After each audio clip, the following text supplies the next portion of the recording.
이제 4월입니다. 4월은 본격적으로 봄이 시작되는 그런 때입니다. 꽃샘추위도 없을 듯합니다. 벚꽃도 피지요. 영어로 에이프럴은 라틴어 아페리아에서 왔습니다. To open. 그 의미가 활짝 연다. 그래서 귀한 시작을 의미합니다. 우리나라 대학 33곳이 4월에 개교 기념일이 있습니다. 시작하니까 그런 의미를 갖는다 싶습니다. 그러나 어떤 사람들은 4월이 좋지만은 않습니다. 마음의 봄이 더딘 것이지요. 여전히 싸늘한 그런 분위기를 감지할 수밖에 없습니다. 시인 T.S. 엘리엇은 4월은 잔인한 달이다 그렇게 말했습니다. 그리고 시를 지었지요. 그가 살았던 1910년대 세계 제1차 대전이 있었습니다. 그래서 그 절망감이 유럽을 지배했지요. 1,000만 명이 죽고 2천만 명이 부상을 입었습니다.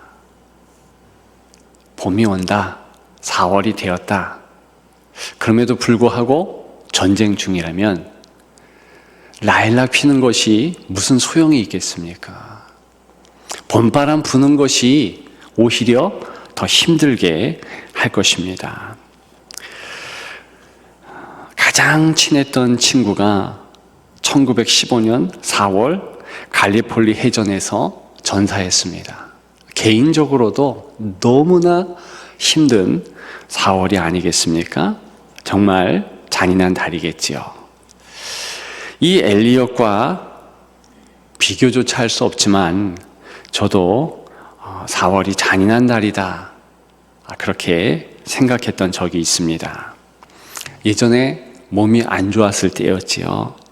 그렇게 안 좋았던 것은 아니지만 그 힘들었던 4월을 지내면서 하지 말아야 될 기도, 이렇게 기도하면 안 되는데 그 생각을 하면서 기도하지 않을 수 없었습니다. 하나님, 차라리 안 고쳐주시면 죽었으면 좋겠습니다. 저는 이런 기도를 생떼 기도라고 합니다. 그런데 그렇게 기도하지 않으면 안 될 때가 있잖아요. 저의 어느 해 4월이 그랬다는 것입니다. 오늘 본문의 이스라엘 백성들도 잔인한 시기를 지내고 있었습니다. 꽃피는 4월인 것은 모르겠지만 가장 어려운 고통과 고난의 때를 지내고 있다는 것은 분명했습니다. 그들에게 있어서 너무나 잔인한 시기였지요. 전쟁 포로로 해외에 끌려갔습니다. 바벨론이라는 지역이지요.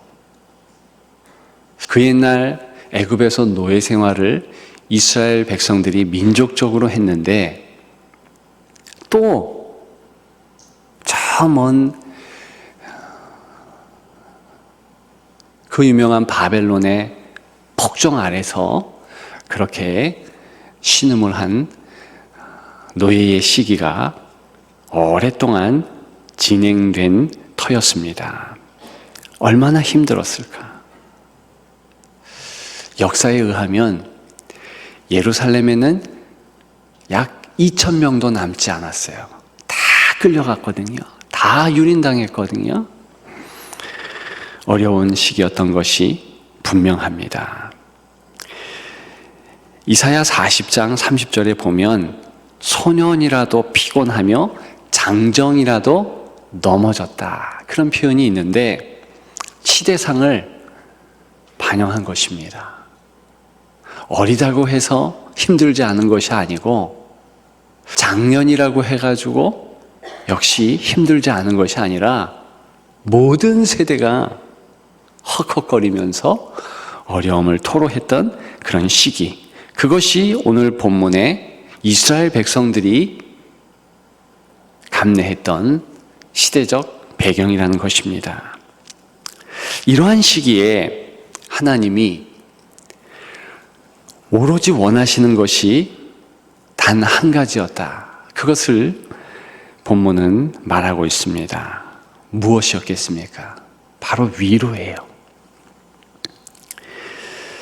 위로하기를 원하셨습니다. 그래서 1절에 보면 위로하라, 내 백성을 위로하라. 2번 명령이 나오고 있습니다.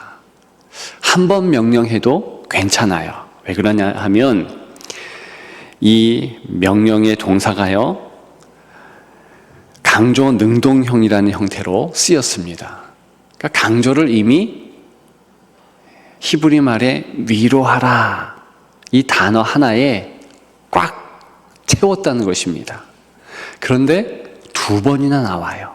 반복적으로 나타납니다. 그러니까 강조하고 또 강조하는 거죠. 하나님께서 얼만큼 이스라엘 백성들을 위로하고 싶으신지 그것을 나타내고 있는 본문이라는 것입니다. 우리의 시대도 잔인한 시대입니다. 코로나뿐만이 아니라 살아가는 것이 참 버겁다. 많은 사람들이 이야기합니다. 성도도 그래요. 하나님의 위로가 절대적으로 필요한 시기입니다. 감사하게도 오늘 본문의 이 위로는 사실은 우리도 포함하는 그런 위로입니다. 하나님 위로의 이 마음이 바로 우리를 향한 위로의 마음이라는 것입니다.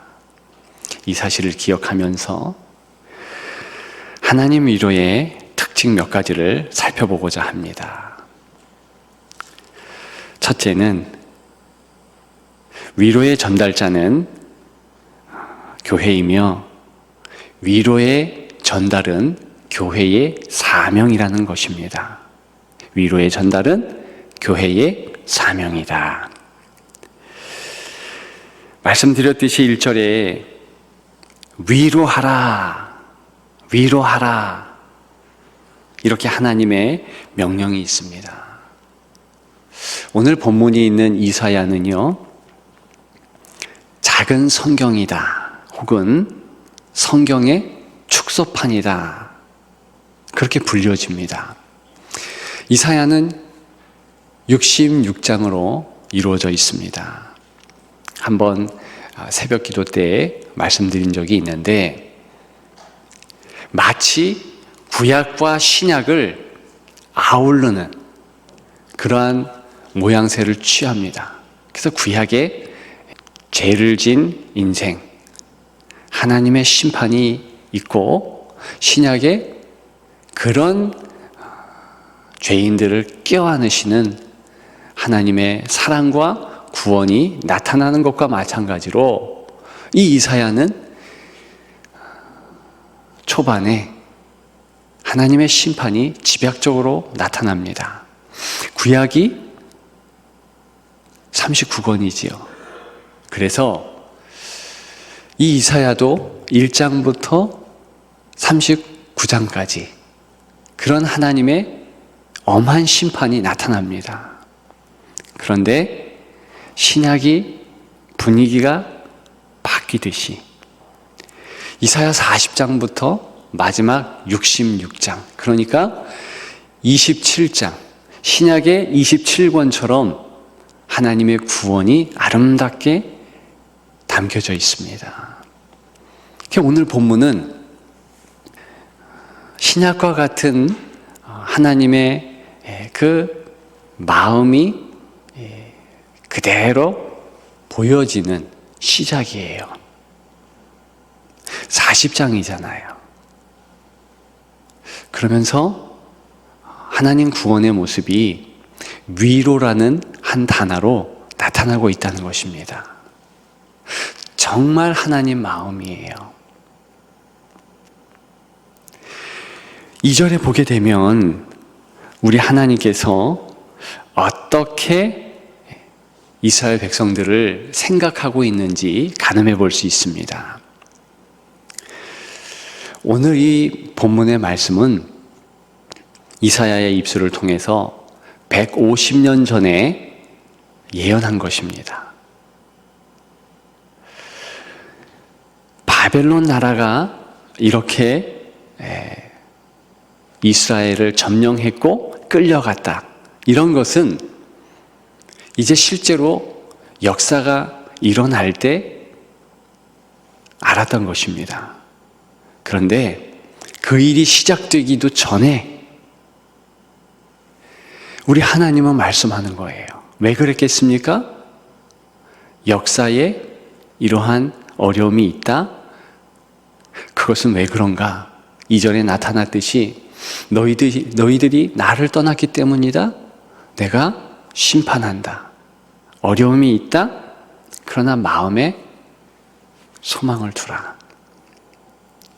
다시 회복하는 은혜도 있는데 나의 위로가 집약적으로 나타날 때이다. 역사를 보게 되면 그런 정황이 정말로 나타납니다. 하나님께서 일정한 시기가 되면 다시 회복시키시고 이스라엘 백성들이 예루살렘에 돌아오도록 그렇게 만들어 주십니다. 그러면서 2절에 하반절 여호와의 손에서 벌을 배나 받았느니라 할지니라 하시니라. 벌을 배나 받았대요. 사실은요, 더 많이 맞아야 되는 거예요. 그런데 하나님은 애틋한 거예요. 그래, 너희가 고생했구나. 어려움을 당했구나. 인생인 제가 볼 때에도 더 고난 당해야 되는데 하나님이 접으십니다. 그것을 알 수 있어요. 마치 잘못한 자녀에게 부모가 회초리를 들고 때려주면서 더 때려야 되는데 너무 안 된 거예요. 안타까운 거예요. 그래서 회초리를 거두면서 안아주는 그 모습이 하나님 아버지에게서 보여진다는 것입니다. 이것이 본문에 나타난 하나님의 기본 정서예요. 그런데 그런 마음을 누가 전달하는가? 누가 메신저가 되어서 그 하나님 마음을 가르쳐 주겠는가? 그것이 오늘 본문의 또 다른 포인트입니다. 1절에 보면 너희는 위로하라 그랬어요. 대상은 잘 나타나 있죠? 내 백성. 그렇게 하나님을 떠났기에 고단받고 어려움이 있었던 하나님의 백성들. 그들을 위로하라는 거지요. 그런데 너희가 위로하래요. 1차적으로는 이 너희가 일단의 이사야와 같은 선지자들이라는 것을 알 수 있습니다. 그런데 가만히 보면 그들만이 위로자가 되라는 것이 아니라 사실은 하나님의 자녀라면, 하나님의 백성이라면 누구든지 그렇게 해야 된다. 즉 서로 위로해야 된다. 그런 내용을 말해주고 있는 것입니다. 성도의 모임인 교회는 그래서 위로 공동체인 거예요. 위로해야 하는 것입니다. 불쌍히 여기는 것이 교회가 반드시 가져야 할 모습이죠. 누구라 할지라도요, 불쌍하지 않은 존재는 없어요. 하나님은 하나님의 자녀들을 향하여서 불쌍히 여기셔요. 긍휼히 여기셔요. 그래서 다가오셔서 의의 오른손을 펼치시고 그 주님의 눈동자를 힘들고 어려운 자녀들을 향하여 돌리는 거지요. 그 모습 그대로 교회는 위로자가 되는 것, 그것이 사명입니다. 두 번째, 위로의 태도, 부드러움입니다. 당연한 말 같지만 실천은 어렵습니다. 여러분 2절 보면 너희는 예루살렘의 마음에 닿도록 말하며, 이런 표현이 있어요. 그렇게 외치라. 말하며 외치라. 개역 한글 성경은요, 정다이 말하라, 외치라 그랬어요. 즉 다정스럽게 말하고 외치라는 거지요. 재미있는 것은 영어 성경은 이런 모습을 더 구체적으로 말해줍니다. 부드럽게, tenderly라는 표현을 쓰고 또 kindly, 친절하게 말하고 외치라 하는 것입니다. 원문 직역을 말씀드리면 예루살렘의 마음에 말하라는 거예요. 그러니까 마음에 진정성이 있도록 얼굴을 붉혀서 말하든 부드럽게 말하든 그 위로의 그 진정성이 전달되도록 하라는 것입니다.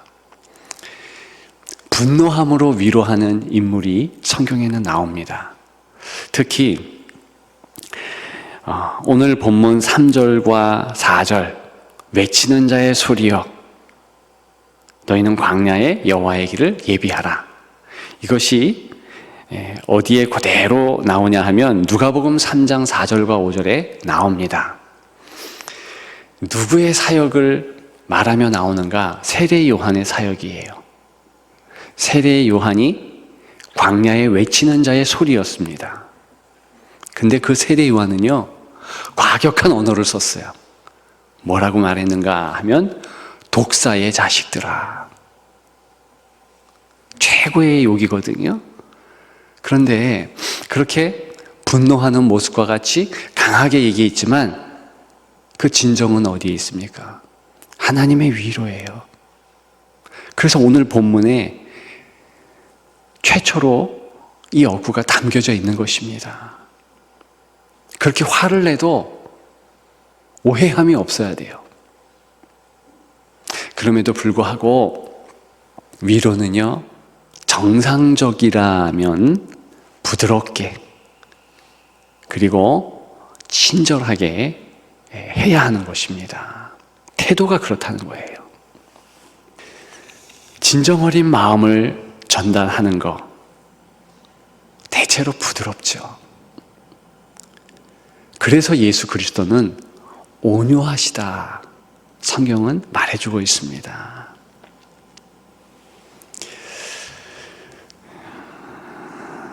과격하게 말하는 것이 사실 교회에서는 보여지지 말아야 할 모습이라는 거예요. 분노함으로 말할 때도 물론 있습니다. 그런데 백이 하나예요. 사랑의 마음이 있지 않으면 절대 분노하면 안 되는 곳이 교회예요. 왜? 위로 공동체니까. 왜? 위로의 태도가 오늘 나오고 있으니까. 여러분, 그런데 이것이요, 저절로 되는 것은 아니잖아요. 특히 힘든 시기에는 그렇게 되지 않습니다. 오늘 2절과 3절에 보게 되면 광야에 외치는 자의 소리라고 그랬어요. 광야. 힘드는 시기다라는 것을 의미합니다. 또 사막이라고도 얘기해요. 어려운 때라는 거예요. 그럴 때는 사람들의 마음이 강팍해집니다. 저절로 부드럽게 얘기해지는 것이 아니에요.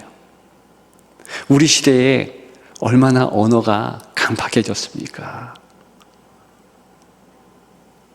너무 강팍해서요. 예를 말씀드리기도 싫어요. 다 알기 때문에. 아이들의 이 언어 습관, 어른들도 얼마나 강팍한 언어 습관을 보여주는지요. 여러분, 오늘 본문은요, 우리가 부드럽게 되는 것이 거저되는 것이 아니라고 해요. 하나님의 마음을 알아야 된다는 것입니다. 그러면서 중요한 표현이 있습니다. 3절에 골짜기마다 도두어진다. 언덕마저 낮아진다 그랬어요. 다 마음의 상태를 얘기합니다. 골짜기 같은 마음, 어떤 마음입니까? 자기 비하의 마음이죠. 스스로 비교했더니 비교의식 때문에 힘든 거예요. 야, 저 사람은 저렇게 돈이 많고 저 사람은 저렇게 멋있고 잘났는데 나 뭐냐? 비하가 되는 겁니다. 어려운 거예요. 그런데 어떻게 그런 골짜기 같은 마음이 도도해질 수 있겠습니까? 그것은 하나님의 마음을 알면 돼요. 성령 하나님을 통하여서 우리가 하나님의 마음을 안다면, 그러면 내 가치를 알죠. 하나님이 나를 얼마나 사랑하는가. 오늘 본문의 결정적 하나님의 마음도 사랑 아니겠어요? 너희들 너무 위축되지 마. 힘들다고 한탄만 하고 있지 마. 내가 너희들을 사랑한다. 다가오시잖아요. 그래서 하나님의 마음을 깨달을 때 골짜기 같은 자기 비하의 마음이 도도해지는 거예요. 마치 흙을 채우듯이 평평해질 수 있는 거예요. 그리고 언덕 같은 마음, 산 같은 그런 마음은 낮아지는 것이 어떻게 가능하겠습니까? 우리는 비교하면서 자기 비하가 있지 않으면 또 어떤 상대를 골라서 그 상대를 무시합니다. 그러면서 내가 교만한 자리로 올라갑니다. 자연히 그렇게 되는 거예요. 교만해지죠. 그래서 산 같은 교만을 보여지게 됩니다. 어떻게 해야 될까요? 예, 맞습니다. 역시 성령 하나님께서 주시는 그 촉촉한 마음으로 나의 교만을 꺾는 거예요. 하나님 앞에서 교만할 자리가 어디에 있겠습니까? 우리도 가끔 성도로서 교만해질 때가 있잖아요. 봉사를 열심히 할 때. 또 헌물을 이렇게 낼 수 있는 그런 여건들이 되어서 헌물할 때. 제가 좀 아팠을 때 왜 차라리 죽여달라 그런 기도를 했냐면 본전 생각이 났기 때문입니다. 당시에 열심히 하나님의 사역을 했거든요. 몸과 마음을 다해서. 그러니까 저도 모르게 하나님 앞에서 교만한 기도를 하더라고요. 하나님, 이럴 거면 차라리 죽는 게 낫겠습니다. 근데 어떻게 하나님 앞에서 그런 기도를 할 수가 있겠습니까? 근데 제가 보니까 교만이 치닫고 있었던 거예요. 왜? 내가 하나님 앞에 열심히 봉사하고 사역을 한다. 이런 마음이 있었더라는 거죠. 그것이 인간이에요. 그런데 실제로 가만히 하나님의 역사, 하나님의 인도하심을 생각해 보면 그렇게 내세울 것이 없어요. 그러면 안 되는 거예요. 교만을 꺾어야 되는 거예요.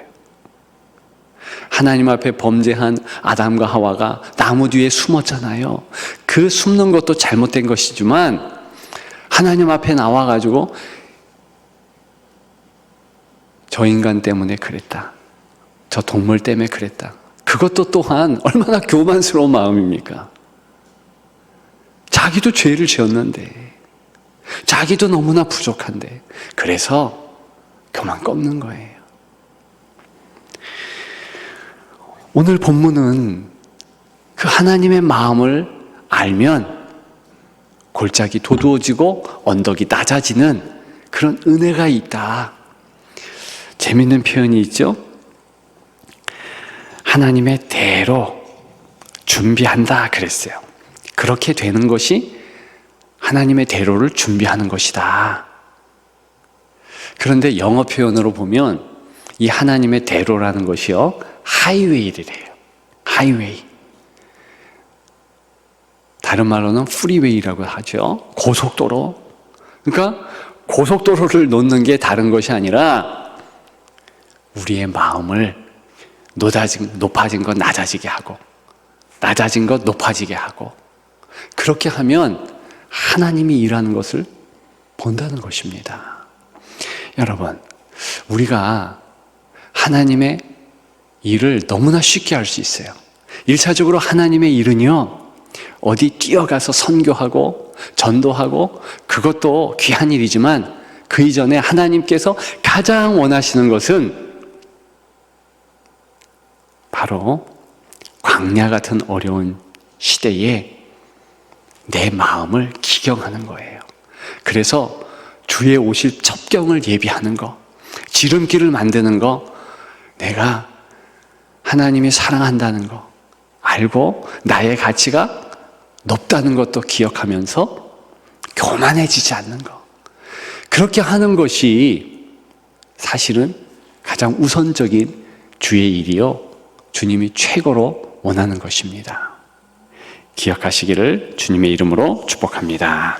마지막 세 번째, 위로의 절정은 그리스도라는 것입니다. 여러분, 우리 주님께서, 예수 그리스도께서 우리를 위로하시기 위해서 사실은 이 땅 가운데 오신 거예요. 구원은 위로의 다른 말입니다.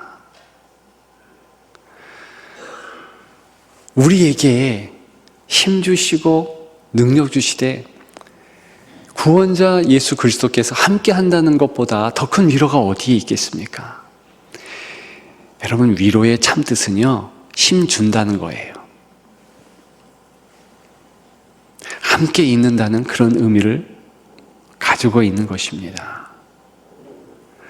주님만 힘을 줄 수 있어요. 예수 그리스도만 참된 위로 되는 것이고, 그래서 세례 요한이 예수 그리스도가 오는 초림의 주를 예비할 때에 오늘 본문 3절과 4절이 그의 사역의 모습을 그린 것, 왜 그렇게 했는가?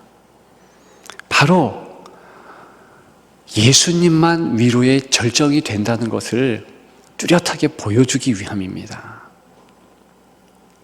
이런 위로의 마음을 가지고 계신 우리 하나님께서 예수 그리스도를 통해서 가장 큰 위로를 주신다는 거예요. 여러분, 8절에 보면 풀은 마르고 꽃은 시든다 그랬어요. 40장 8절이죠. 그런데 이미 6절에 모든 육체는 풀이라 했어요. 저와 여러분들이 스스로 볼 때 아무리 괜찮다, 좋다, 만족한다 할지라도 풀은 어떻게 됩니까? 끝이 있어요. 그 끝도 짧아요. 시들어요. 없어져요. 그런데 계속해서 8절에 오직 하나님의 말씀만 영원하다 그랬습니다. 그래서 말씀이신 예수 그리스도만 진리요, 예수 그리스도만 참된 위로가 되는 것입니다. 그것이 복음이에요. 9절에 보면 아름다운 소식이라는 표현도 있습니다. 예수 그리스도만 나의 구원이다. 예수 그리스도가 내게 오셨다. 그것이 복음이에요. 아름다운 소식이죠. 그것만 참된 위로가 되는 것입니다. 잠깐 위로는 세상의 것으로 가능합니다. 어느 정도 내가 필요한 물질이 있으면 위로받아요. 어느 정도 관계가 좋으면 당연히 위로받습니다. 자녀와 내 남편과 아내와 어떤 성도와 관계가 틀어졌는데 좋아지면 위로받죠. 건강 잃었을 때 다시 회복하면 위로도 받습니다. 그런데 영원한 위로, 참된 위로는 예수 그리스도뿐이에요.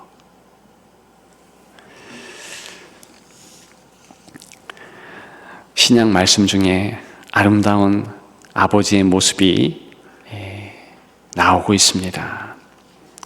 탕자의 아버지죠. 이 탕자는 우리가 알다시피 아버지의 물질을 거의 뺐다시피 해서 허랑방탕하게 다 씁니다.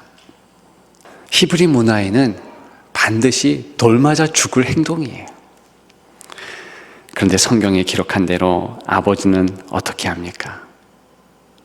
동굴 밖에서 매일매일 기다리는 거죠. 드디어 거지된 탕자가 오잖아요. 아버지는 달려가요. 그것이 성경에는 부각됩니다. 달려가는 모습이 왜 나옵니까? 환대한다는 거예요. 사실 그 모습이 교회의 환대의 모습이고 오늘 본문의 하나님 아버지의 모습입니다. 오늘 제목이 무엇입니까? 어서 오세요. 중부 명성교회입니다. 진정으로 환대하자는 거죠. 마음을 다해서 활짝 열고 어서 오세요. 마치 하나님께서 탕자 같은 우리를 이미 환대했듯이 그런 식으로 평소에 다른 성도에게 어떤 누가 될지라도 교회 문을 열면 환대하는 하나님이 보여지도록 어서 오세요. 그런 반가움이 있고 아름다운 교제가 있고 그래서 행복한 우리 교회가 돼야 할 것입니다. 지역 교회의 모습이에요. 서로 환대하십시오. 서로 사랑하십시오. 서로 용서하십시오. 아멘 할 때까지. 서로 용서하십시오. 서로 환대하십시오. 그런 주님의 제자가 되기를 주님의 이름으로 축복합니다.